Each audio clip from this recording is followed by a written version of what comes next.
मेरी सास और मेरी देवरानी हर वक्त मेरे शोहर को बददुआएं देती रहती। सास कहती कि ऐसे बेटे से तो मैं बे औलाद ही रहती तो अच्छा था। देवरानी कहती तुम्हारा शोहर बड़ा मनहूस आदमी है, देखो तुम पर कितना जुल्म करता है, जबकि ये सब झूठ था। मेरा शोहर तो बहुत नेक था, अपनी माँ की बहुत खिदमत करता था, उसने तो मेरी जिंदगी भी जन्नत बना दी थी। हैरत मुझे तब होती जब मेरा शोहर घर आता तो मेरी सास और देवरानी उसकी तारीफें करते करते ना थकती, और जब वो बाहर जाता तो सौ बातें बनाती। एक दिन उसी बात पर मैंने देवरानी पर गुस्सा किया तो वो बोली तुम्हें यकीन नहीं आता तो आज रात सोने का नाटक करना, तुम्हें यकीन आ जाएगा। रात को मैं आंखें बंद करके लेटी रही। शोहर को लगा कि मैं सो गई हूँ, मगर थोड़ी देर बाद ही मेरे पैरों तले से जमीन निकल गई जब देखा कि मेरा नाम ईमान फातिमा है और पेशे के एतबार से मैं एक साइकेट्रिस्ट हूँ। मेरी उम्र 25 साल है और मैं खाते पीते घराने से ताल्लुक रखती हूँ। सरकारी अस्पताल में काम करती थी और शाम में अपना एक क्लिनिक बना रखा था। मेरे मरीज ज्यादातर अमीर लोग होते थे जो डिप्रेशन का शिकार रहा करते थे।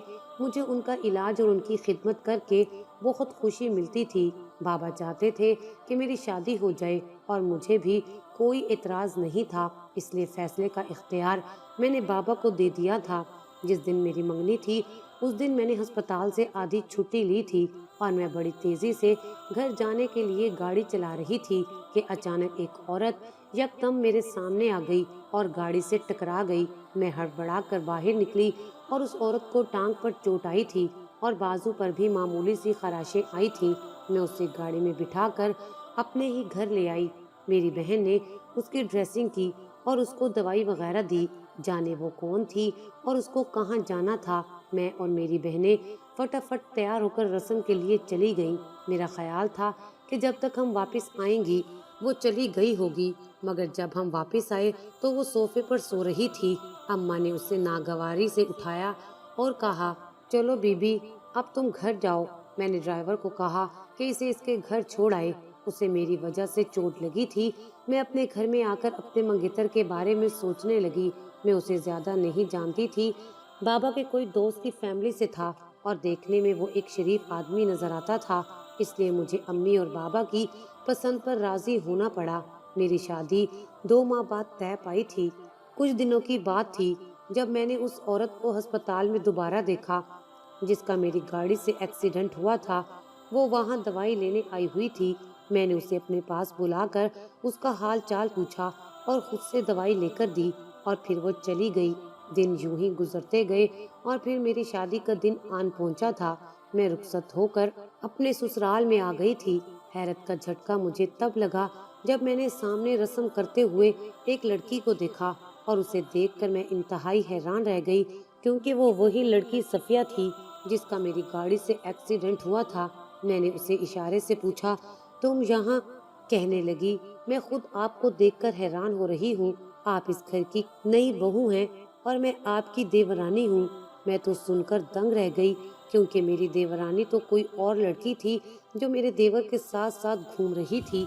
इससे पहले कि मैं उसे अपनी उलझन का हल मांगती, उस वक्त मेरी सास ने आगे बढ़कर मुझे कहा बातें तो होती रहेंगी, अभी रस्म कर लेते हैं। फिर मुझे बाकी लड़कियां अंदर कमरे में ले गईं। उस कमरे में जो हो रहा था वो मेरे लिए बहुत हैरान कुन था। पहले ही मैं इस बात को हजम नहीं कर पा रही थी कि मेरे छोटे देवर की शादी अपने बड़े भाई से पहले कैसे हो गई, और अब ये पता चल रहा था कि मेरे देवर की 2 बीवियां थीं और ये बात मेरी सास ने छुपाई थी। शादी की रात मेरा शोहर कमरे में आया, उसने मुझे सलामी दी और नमाज पढ़ने लगा। मुझे खुशी हुई कि मेरा शोहर बहुत नेक है। मैं ऐसा ही हम सफर चाहती थी। हम दोनों जब नमाज पढ़कर फारिग हुए तो मैंने पहला सवाल सफिया के बारे में किया। मेरे शोहर ने बताया कि वो मेरे भाई की पहली बीवी है।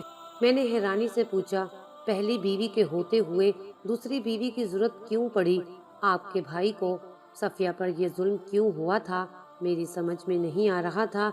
मेरा शोहर कहने लगा मैं तो 2 दिन पहले ही बाहर के मुल्क से आया हूँ, इसलिए घर के मामलात में ज्यादा नहीं जानता।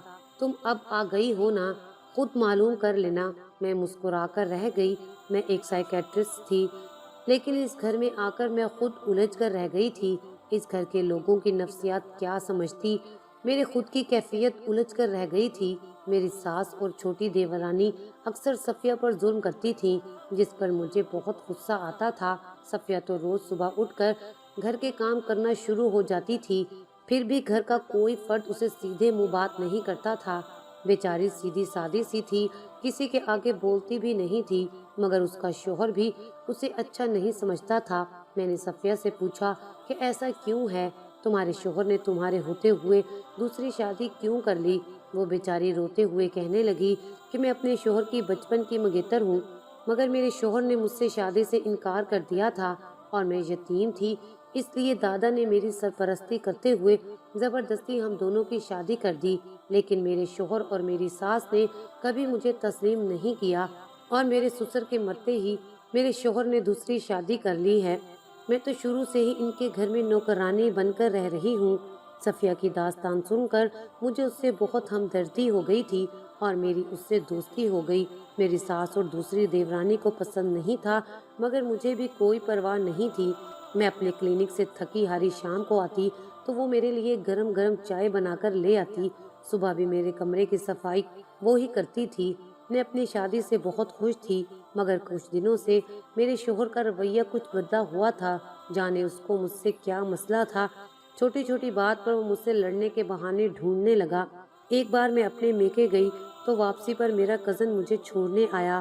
اس بات کا میرے شوہر کو پتہ چل گیا اور وہ مجھ پر شک کرنے لگا۔ میں سمجھ نہیں پا رہی تھی کہ وہ میرے خلاف کیوں ہو رہا ہے۔ صفیہ کہنے لگی، بھابھی، اس نے ہی تمہارے شوہر کو تمہارے خلاف کیا ہے، مگر مجھے یقین نہیں ہو رہا تھا، کیونکہ ابھی تک تو میری ساس نے مجھے کوئی ایسی بات نہیں کی تھی، پھر وہ بھلا ایسے کیوں کرے گی؟ صفیہ کہنے لگی، بھابھی، ساس نے ہی تمہارے شوہر کو تمہارے خلاف کیا ہے، مگر مجھے یقین نہیں آ رہا تھا، کیونکہ ابھی تک تو میری ساس نے مجھے کوئی ایسی بات نہیں کی تھی، پھر وہ بھلا ایسے کیوں کرے گی؟ انہی حالات میں مجھے خوشخبری مل گئی۔ پھر تو ساس نے سارے اختلافات بھلا کر مجھے گلے سے لگا لیا، کیونکہ میں اس خاندان کو پہلا وارث دینے جا رہی تھی۔ اب مجھے ساس کہتی کہ صفیہ سے دور رہو، وہ اچھی لڑکی نہیں ہے، وہی تمہارے شوہر کو تمہارے خلاف کرتی ہے اور تمہارا شوہر بھی ٹھیک نہیں ہے۔ اور پھر جب صفیہ مجھے ملتی تو وہ مجھے یہی بات کہتی کہ تمہارا شوہر اور تمہاری ساس تمہارے حق میں اچھے نہیں ہیں، ان سے بچ کر رہنا۔ میں تو الجھ کر رہ گئی تھی، کون سچا تھا اور کون جھوٹا، مگر مجھے صفیہ پر اعتبار تھا۔ وہ مجھے پہلے دن سے ہی معصوم اور سچی لگی تھی۔ میرے شوہر کو جب پتہ چلا کہ وہ باپ بننے والا ہے تو وہ بہت خوش ہوا اور میرے لیے قیمتی تحفے لانے لگا اور میرا بہت بہت شکریہ ادا کیا اور اپنے رویے پر معافی بھی مانگی، اور میں نے اسے معاف بھی کر دیا۔ میرے لیے یہی بہت بڑی بات تھی کہ اسے اپنی غلطی کا احساس ہو گیا تھا۔ مگر ایک بات جو مجھے کانٹے کی طرح چبھ رہی تھی وہ یہ تھی کہ پہلے میرے شوہر کو کیا ہوا تھا، کس نے اسے میرے خلاف کیا تھا۔ ساس کا کہنا تھا کہ یہ سب صفیہ کا کیا دھرا ہے، مگر صفیہ تو میرے ساتھ پہلے دن سے ہی مخلص تھی۔ میں نے سوچا کہ کوئی نہیں، تھوڑا وقت گزرے گا تو یہ راز بھی سامنے آ ہی جائے گا۔ میرا شوہر میری بہت خدمت کرتا تھا، وہ روز رات کو میرے لیے کچھ نہ کچھ کھانے کے لیے لے آتا تھا۔ میری زندگی شوہر نے جنت بنا دی تھی، مگر میں کئی دن سے نوٹ کر رہی تھی کہ صفیہ کچھ پریشان سی ہے۔ اس نے مجھے مبارک بھی تو بجھے بجھے انداز میں دی تھی۔ مجھے لگا کہ کہیں میری ساس اس بارے میں ٹھیک تو نہیں کہہ رہی، اس لیے میں نے صفیہ پر نظر رکھنی شروع کر دی، مگر وہ واقعی میں میرے خلاف کوئی سازش نہیں کر رہی تھی اور نہ ہی میں نے اسے کبھی اپنے شوہر سے بات کرتے دیکھا تھا۔ ایک دن میں نے پوچھا کہ کیا بات ہے صفیہ، تم کیوں پریشان ہو؟ کہنے لگی، بھابھی، میں اپنے لیے نہیں بلکہ آپ کے لیے پریشان ہوں۔ میں دنگ رہ گئی کہ میرے لیے پریشان ہو، مگر کیوں؟ کہنے لگی، چھوڑو بھابھی، تمہیں یقین نہیں آئے گا، اور وہ چلی گئی۔ میں الجھن میں رہ گئی کہ آخر معاملہ کیا ہے، یہ اتنی مشکوک بات کیوں کر گئی ہے۔ انہی دنوں میرے ساتھ ایک بہت عجیب معاملہ ہوا، میرے پیٹ میں اچانک درد ہونے لگا، میری حالت خراب ہو گئی۔ وہ تو شکر تھا کہ میں ہسپتال میں ہی تھی۔ ڈاکٹر کہنے لگی کہ تم نے کچھ غلط کھا لیا تھا، جس کی وجہ سے تمہارا حمل ضائع ہوتے ہوتے بچا ہے۔ یہ سنتے ہی میرے قدموں تلے سے زمین کھسک گئی تھی۔ میں تو وہی کچھ کھا رہی تھی جو میرا شوہر یا ساس या फिर सफिया लाते थे, इन तीनों पर ही मैं शक करने का सोच भी नहीं सकती थी। मेरी सास ने तो जब से मेरे हमला होने की खबर सुनी थी, मुझे हथेली का छाला बना लिया था। वो ऐसा सोच भी नहीं सकती थी। मेरा देवर और मेरी छोटी देवरानी तो अपने काम से काम रखते थे और वो भी ऐसे नहीं कर सकते थे। फिर किसने मेरे साथ ये हरकत की थी? सोच सोच कर मेरा दिमाग खराब हो गया था। मुझे सफिया की बातें याद आ रही थी। उसने कहा था कि वो मेरे लिए परेशान है। फिर उसने कई बार मुझे कहा था कि भाभी, अपना ध्यान रखा करो। मैंने उसकी बातों को सीरियस नहीं लिया और मेरे साथ ये हादसा होते होते रह गया। उस दिन मैं जल्द घर चली गई। मैंने किसी को नहीं बताया कि मेरे साथ क्या हुआ है। मैंने जाते ही सफिया से पूछा कि तुम क्या कह रही थी, कि मेरे साथ कौन गलत करने की कोशिश कर रहा है। मेरा ख्याल था कि वो मेरी सास पर इल्ज़ाम लगाएगी कि उसने ये सब करने की कोशिश की है, या फिर अपनी सोतन और दूसरी देवरानी का नाम लेगी। मगर उसने जिसका नाम लिया वो सुनकर मुझ पर सातों आसमान टूट पड़े और बेअख्तियार मैंने सफिया को पीछे की तरफ झटक दिया, जैसे मुझे यकीन ना आ रहा हो। सफिया ने कहा था कि भाभी, आपका शोहर आप पर बहुत जुल्म करता है। मैंने देवरानी को कहा, ऐसा नहीं हो सकता, मेरे शोहर मेरे साथ कुछ गलत नहीं करता। वो तो मुझसे बहुत मोहब्बत करता है। रोज रात को तब तक नहीं सोता जब तक मैं गहरी नींद सो ना जाऊं। सफिया कुछ कहने लगी थी कि मैं गुस्से से उठकर वहां से चली आई। मुझे बिल्कुल भी यकीन नहीं आ रहा था कि सफिया ने ये क्या कह दिया। भला मेरा शोहर मेरे ऊपर ये जुल्म कैसे कर सकता है? वो तो इतना खुश है और मेरी बेइंतहा खिदमत करता है, मुझसे इतना प्यार करता है, वो ऐसा कर ही नहीं सकता। मैंने सफिया की बात पर बिल्कुल भी भरोसा नहीं किया था, बल्कि उससे बातचीत ही खत्म कर दी थी। एक दिन फिर सफिया ने मुझसे इस बात का जिक्र किया तो मैं उससे उलझ पड़ी। तब वो कहने लगी, भाभी, तुम्हें मेरी बात पर यकीन नहीं, मगर सच यही है कि तुम्हारा शोहर ही है जो तुम पर जुल्म करता है। ये खिदमत वगैरह सब एक नाटक है, उसे बच्चा नहीं चाहिए। मैंने खुद उसे एक दिन फोन पर बातें करते सुना था। वो गिड़गिड़ाते हुए कहने लगी, भाभी, मेरी बात का यकीन करो, मैं हरगिज भी झूठ नहीं बोल रही। भला मुझे झूठ बोलकर क्या हासिल होगा? मैं तो तुम्हारे लिए भला ही कर रही हूँ। उस दिन मैंने सोचा कि वाकई भला उसे मेरे शोहर के खिलाफ झूठ बोलकर क्या मिलेगा, उसका कौन सा फायदा होना है। मैंने कहा, अच्छा ठीक है, मैं नजर रखूंगी। मैंने अपने शोहर की हर छोटी से छोटी हरकत पर नजर रखना शुरू कर दी। वो क्या करता है, कहाँ जाता है, सब पर मैंने ध्यान देना शुरू किया। मगर मुझे कुछ भी काबिले गिरफ्त चीज या मंजर नजर नहीं आया। वो इसी तरह मेरी खिदमत करता था, मेरे लिए रोज नई से नई चीजें लाता। यहाँ तक कि अपने होने वाले बच्चे के लिए भी उसने अभी से शॉपिंग शुरू कर दी थी। मैंने छुट्टी वाले दिन भी उसे कहीं बाहर जाते हुए नहीं देखा था। उसका फोन भी चेक किया, मगर सब कुछ ठीक था। सफिया को गलत फहमी हुई थी। मैंने उससे कहा कि आज के बाद मेरे शोहर के खिलाफ कोई बात ना करना, मैं कुछ नहीं सुनूंगी। मैंने बहुत सख्ती से बात की तो वो रोने लगी, कहने लगी, भाभी, तुम इस घर में आने से पहले मुझे जानती हो, मेरी फितरत से आगाह हो। मैंने कभी अपने शोहर और सोतन के खिलाफ कुछ नहीं बताया। सोचो जरा, मैं तुम्हारे शोहर के खिलाफ अपनी तरफ से बातें क्यों करूंगी? मैं सच कह रही हूँ, वो तुम्हें धोखा दे रहा है। तुम्हें मेरी बात का यकीन नहीं तो ऐसा करना कि आज रात सोने का नाटक करना, तुम्हें अपने शोहर की सारी सच्चाई पता चल जाएगी। मैं राजी हो गई और कहा, ठीक है, तुम्हारे कहने पर ये भी कर लेती हूँ। रात को शोहर के आने से पहले ही मैं नाटक करके सो गई। उसने रोज की तरह सर दबाया और मैंने आंखें बंद कर ली ताकि उसे लगे मैं गहरी नींद सो गई हूँ। मगर आज मुझे नींद नहीं आ रही थी, मैं जाग रही थी ताकि शोहर का राज मालूम कर सकूं। कुछ ही देर गुजरी कि अचानक मेरी तो जान निकल गई जब अपने शोहर को एक इंजेक्शन तैयार करते देखा। उसने इंजेक्शन से वो दवाई पानी में हल कर दी और मेरी आदत है कि मैं रात में अक्सर उठकर पानी पीती हूँ। उसने उसी पानी में दवा मिला दी थी और सोने के लिए लेट गया। मैं जाग ही रही थी और फिर अचानक फोन की घंटी बजी। उसने कॉल उठाई और किसी को कहा, हाँ मुझे याद है, सुबह 10 बजे मैं पहुंच जाऊंगा। मैंने अपने शोहर के सोने का इंतजार किया और जब मुझे यकीन हो गया कि वो सो चुका है तो मैं जल्दी से उठी और वास्केट से उसके इंजेक्शन की डब्बी को निकाल कर उसका नाम पढ़ा और मेरी आंखों के आगे अंधेरा छा गया। यानी सफिया बिल्कुल सच कह रही थी, मेरा शौहर मुझे धोखा दे रहा था। वो ऐसी दवा थी जिसके मुसलसल इस्तेमाल से मैं अपने बच्चे से महरूम हो जाती। एक बाप ऐसे कैसे कर सकता है? वो इतना जालिम कैसे हो सकता है?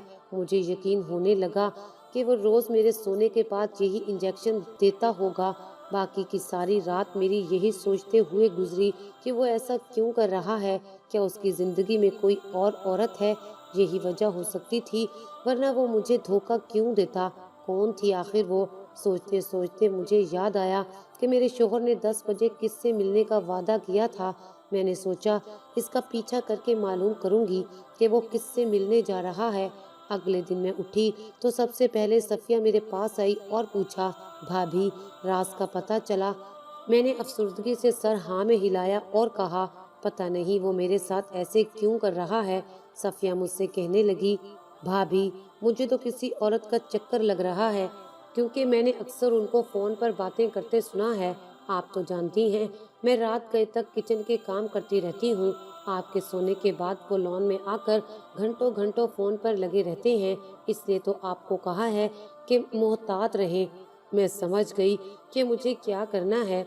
10 बजे से पहले मेरा शौहर घर से बाहर निकला तो मैं भी उसके पीछे पीछे चलने लगी। वो एक होटल में दाखिल हुआ था। जिस मेज की तरफ वो गया था, वहाँ पहले ही से एक लड़की बैठी हुई थी जिसने मेरे शौहर को देखकर हाथ मिलाया था।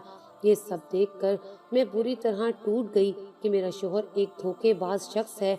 मैं उन दोनों के सर पर पहुंची तो मुझे देखकर दोनों के रंग फक हो गए। मेरा शौहर इंतहाई हैरान होकर कहने लगा, तुम यहाँ क्यों आई? मैंने शौहर को इग्नोर करते हुए उस लड़की को मुखातिब किया और पूछा, क्या तुम जानती हो ये आदमी शादीशुदा है? वो डर गई और सर हाँ में हिलाकर कहने लगी, मैं जानती हूँ। मैं चीखकर बोली, फिर तुम्हें मेरे शौहर के साथ चक्कर चलाते हुए शर्म नहीं आई? मेरा शौहर घबरा गया और मुझे कहने लगा, तुम गलत समझ रही हो, ऐसा कुछ नहीं है। मैंने उसकी एक नहीं सुनी और रोती हुई वहां से घर आ गई। मुझे कुछ समझ नहीं आ रहा था कि अब मुझे क्या करना चाहिए। सफिया मेरे पास आई और मुझे मशवरा दिया कि भाभी, आप कुछ दिनों के लिए नाराज होकर अपने माँ बाप के घर चली जाएं, इनको भी पता चले और वो माफी मांगे। मैंने कमरे में आकर अपना सामान समेटना शुरू किया। जब तक मेरा शौहर भी घर आ गया तब तक मैं अपने घर चली गई थी। मुझे उम्मीद थी कि वो मुझे मनाने जरूर आएगा, मगर एक हफ्ता गुजर गया और उसने मेरी कोई खैर खबर ना ली। मैं भी गुस्से में थी, इसलिए फोन नहीं किया। अब तक जो कुछ भी हुआ था वो बहुत हो चुका था, लेकिन मुझे फिर भी उसकी बात समझ नहीं आ रही थी कि वो गलती पर होने के बावजूद मुझे लेने क्यों नहीं आया। सफिया को मैं जब भी फोन करती बस वो यही कहती कि यहाँ मत आना भाभी, हालात बहुत खराब हैं। एक दिन मैं अपने कजन के साथ अस्पताल गई तो वापसी पर हम दोनों को भूख लगी। वो कहने लगा, चलो ऐसा करते हैं, कुछ खा लेते हैं। मैं और वो एक रेस्टोरेंट में आ गए। वहाँ बैठकर जैसे ही मैंने इधर उधर नजर दौड़ाई तो मुझे अपना शौहर नजर आया। वो सफिया के साथ बैठा खाना खा रहा था। ये मंजर देखकर मेरे कदमों तले से जमीन निकल गई। मैंने फौरन मोबाइल निकाला और अपना चेहरा छुपाकर सफिया को कॉल करने लगी। मैं जानना चाहती थी कि वो मुझसे सच बोलती है या झूठ। उसे अपने शौहर के साथ देखकर मेरे होश उड़ गए थे। मैंने पूछा, सफिया तुम कहाँ हो? वो कहने लगी, भाभी, आपके शौहर के साथ बाहर आई हुई हूँ, क्योंकि घर में उनसे सास की मौजूदगी में बात नहीं कर सकती थी। मैंने चौंक कर पूछा, कैसी बात? कहने लगी, भाभी, तुम्हारी ही बात करूंगी ना। मैं इन्हें यहाँ पर समझाने लाई हूँ कि वो आपको मनाकर घर ले आए। मैंने फोन बंद कर दिया और मुझे खुद पर शर्मिंदगी होने लगी कि मैंने क्यों सफिया पर शक किया था। मैं अपने शौहर का सामना नहीं करना चाहती थी, इसलिए वहां से उठ गई। दिन गुजरते गए, 1 महीना गुजर गया, मगर ससुराल वालों की कोई खैर खबर नहीं थी। अम्मा ने मशवरा दिया कि एक बार खुद जाकर देखो कि वहाँ क्या हो रहा है, कहीं ऐसा ना हो कि पानी सर से गुजर जाए। मेरी हालत ऐसी नहीं थी कि मैं अकेली जा सकती थी। तभी अम्मी ने मेरे कज़न को बुलवाया कि जाओ बहन को छोड़ आओ। मैं उनके साथ अपने घर में दाखिल हुई। घर में शायद कोई नहीं था, हर तरफ खामोशी फैली हुई थी। मैं अपने कमरे में गई और जो ही दरवाज़ा खोला तो अंदर का मंजर देखकर मेरी जान निकल गई। मेरे शौहर ने सफिया के हाथ पकड़े हुए थे और वो कह रहा था, کہ تم اپنے شوہر سے طلاق لے لو، ہم دونوں پھر سے ایک دوسرے سے شادی کر لیں گے۔ میں نے تالیاں بجائیں اور کہا کہ اچھا، تو میرے پیچھے یہ سب چل رہا تھا۔ اپنے شوہر سے زیادہ تعجب مجھے صفیہ پر ہو رہا تھا کہ کیسے وہ میری پیٹھ پیچھے یہ سب کر رہی تھی۔ اس نے میرے ساتھ دھوکا کیا تھا۔ وہ مجھے دیکھ کر بے حد گھبرا گئے تھے۔ میرے پاس سے گزر کر جانے لگی تو میں نے اسے بازو سے پکڑ کر روک لیا اور کہا، کہاں جا رہی ہو تم؟ سارا کھیل تم نے ہی تو شروع کیا تھا، اور اب وضاحت دیے بغیر کہاں جا رہی ہو؟ میں چلا رہی تھی۔ شور سن کر میری ساس اور دیور بھی اپنے کمروں سے نکل آئے۔ میں نے کہا، پوچھئے صفیہ سے، یہ میرے شوہر کے ساتھ کمرے میں کیا کر رہی تھی؟ صفیہ مجھے آنکھیں دکھاتے ہوئے بولی، یہ اب تک تمہارا شوہر تھا مگر اب نہیں رہے گا، یہ ابھی تمہیں طلاق دے گا۔ میں نے غصے میں کہا، بی بی، اس حالت میں طلاق نہیں ہو سکتی، اور طلاق تو میں خود لوں گی، مگر پہلے تم سے پوچھنا چاہوں گی کہ تم نے میرا گھر کیوں خراب کیا؟ میرا شوہر غصے سے کہنے لگا، تمہارا گھر صفیہ کی وجہ سے نہیں بلکہ تمہارے کزن کی وجہ سے ہو رہا ہے، جس کے ساتھ تم اس وقت آئی ہو۔ اس نے میرے پیچھے کھڑے میرے کزن کو دیکھ کر کہا۔ میں حیران رہ گئی تھی، میرا شوہر یہ کیا کہہ رہا تھا؟ میں نے اپنے کزن کا ہاتھ پکڑ کر کہا کہ یہ میرا دوسرا شریک بھائی ہے اور تم مجھ پر الزام لگا رہے ہو۔ یہ سن کر میرے شوہر نے بے یقینی سے صفیہ کو دیکھا، جو نظریں چرا گئی تھی، اور وہ کہنے لگا، مگر صفیہ نے تو کہا تھا کہ یہ تمہارا۔ اب مجھے سارے کھیل کی سمجھ آ گئی تھی۔ میری ساس ٹھیک کہتی تھی، وہ صفیہ ہی تھی جو شروع دن سے ہی اس سارے کھیل میں شامل تھی، اور میرے شوہر یعنی اپنے بیٹے کو اس لیے برا بھلا کہتی تھی کہ وہ کانوں کا کچا تھا۔ میں نے اپنے شوہر کو کہا کہ یہ آپ کو میرے خلاف اور مجھے آپ کے خلاف بھڑکاتی رہی، اس کے کہنے پر تو میں گھر چھوڑ کر چلی گئی تھی۔ اس نے کہا تھا کہ تمہارا شوہر تم پر ظلم کرتا ہے۔ میری ساس نے آگے بڑھ کر صفیہ کو جھنجھوڑتے ہوئے کہا کہ چپ کیوں کھڑی ہو، جواب کیوں نہیں دیتی کہ یہ سب تم نے کیوں کیا؟ وہ ایک دم چلائی اور کہا، یہ سب میں نے کیا ہے، میں ہی تھی جو چاہتی تھی کہ ان دونوں کا گھر برباد ہو جائے۔ بچپن سے اپنے ساتھ ناانصافیاں ہوتے دیکھتی آ رہی تھی۔ ہر کوئی مجھ سے زیادہ اس گھر کے بیٹوں کو اہمیت دیتا تھا۔ میرے ماں باپ کو کوئی نہیں پوچھتا تھا، اور نہ ہی ان کے مرنے کے بعد کسی نے میری فکر کی تھی۔ میں احسن کو بچپن ہی سے پسند کرتی تھی، مگر وہ باہر کے ملک چلا گیا۔ اس کے جانے کے بعد دادا نے زبردستی میری شادی اس گھر کے چھوٹے بیٹے سے کر دی، تاکہ میں اپنے باپ کی جائیداد لے کر کہیں بھاگ نہ جاؤں۔ پھر میرے شوہر نے اپنی پسند سے دوسری شادی کر لی۔ میں اکیلی تنہا رہ گئی۔ احسن باہر سے آیا تو میری پرانی محبت جاگ اٹھی، لیکن میرے سوچنے سے پہلے میری ساس نے احسن کی منگنی پکی کر دی۔ میں اسے اپنی محبت کے بارے میں بتا ہی نہ سکی، وہی تو میرے ساتھ اچھے سے پیش آتا تھا۔ پھر میری ساس نے مجھے منگنی پر بھی لے جانے سے انکار کر دیا۔ میں نے اسی دن ساری پلاننگ کر لی کہ مجھے کیسے احسن کی دلہن کو گھر سے نکالنا ہے۔ میں منگنی والے دن جان بوجھ کر احسن کی بیوی ایمان فاطمہ کی گاڑی سے ٹکرائی تھی، تاکہ ہم دونوں اس کی شادی سے پہلے ایک دوسرے کو جان لیں۔ جب ایمان دلہن بن کر اس گھر میں آئی تو میں نے اپنے منصوبے پر عمل کرنا شروع کر دیا۔ میں ہر طرف نفرت کی آگ لگاتی رہی۔ ایک دن میں نے جان بوجھ کر غلط انجیکشن احسن کو دیا کہ وہ یہ رات کو اپنی بیوی کے پانی میں ملا دینا، یہ ڈاکٹر نے دیا ہے۔ دوسری طرف میرے کہنے پر ایمان فاطمہ جاگ رہی تھی، اور اس نے اپنی آنکھوں سے اپنے شوہر کی یہ حرکت دیکھ لی۔ ایمان فاطمہ کا دل مزید خراب کرنے کے لیے میں نے اپنی ایک دوست کو احسن سے ملنے بھیج دیا، کیونکہ اس سے نوکری کی تلاش تھی۔ اور پھر اس دن ہوٹل میں ان دونوں کو ایک ساتھ دیکھ کر ایمان کو یقین ہو گیا کہ احسن ہی اس کا دشمن ہے۔ جب یہ گھر چھوڑ کر چلی گئی تو میں نے ہر ممکن کوشش کی کہ احسن اسے لینے نہ چلا جائے۔ میں نے کہا کہ تمہاری بیوی کہتی ہے کہ وہ طلاق لے کر اپنے کزن سے شادی کر لے گی۔ میں نے آہستہ آہستہ اس کے ٹوٹے دل پر مرہم رکھنا شروع کر دی، اور وہ بھی میری طرف مائل ہونے لگا۔ مگر اب پھر سے تم سب لوگوں نے میرا بنا بنایا کھیل برباد کر دیا۔ میں تو اس کی کہانی سن کر دنگ رہ گئی تھی۔ اس کی تنہائی نے اسے حاسد اور نفرت کرنے والا بنا دیا تھا۔ میرے شوہر نے سب کے سامنے مجھ سے معافی مانگ لی۔ میں نے اسے معاف کر دیا۔ میری ساس کا کہنا تھا کہ صفیہ کے ساتھ اس گھر میں کوئی ظلم نہیں ہوئے، بس وہ بچپن سے ہی ایسی ہی حرکتیں کرتی تھی۔ کچھ عرصے بعد صفیہ نے میرے دیور سے خلا لے لی اور اپنی پسند سے کسی اور جگہ شادی کر لی۔ آج اس بات کو کئی سال گزر گئے ہیں، صفیہ پھر کبھی واپس لوٹ کر نہیں آئی۔